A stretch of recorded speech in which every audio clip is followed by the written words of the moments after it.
2 ఏళ్ళు అయిపోయింది. మరి కాంగ్రెస్ ప్రభుత్వం వచ్చి ఏమొచ్చింది, ఏం జరిగింది తెలంగాణకి అని ఆలోచిస్తే రైతు బంధు పాలన పోయింది, రాబందుల పాలన వచ్చింది. రైతు బంధు కేసీఆర్ గారి పాలన పోయింది, రాబందు రేవంత్ రెడ్డి గారి పాలన వచ్చింది.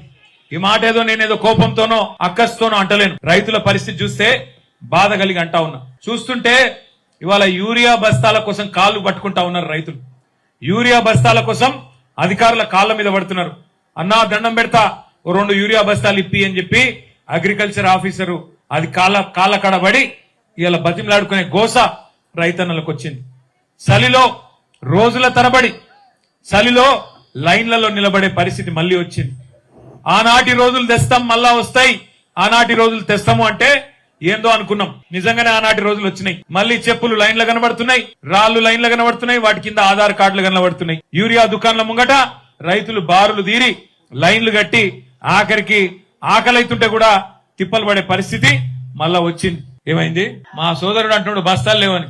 బస్తాలు లేవు కాదు, పరిపాలించేటోళ్ళ గుండెల్లో రైతుల పట్ల ప్రేమ లేదు.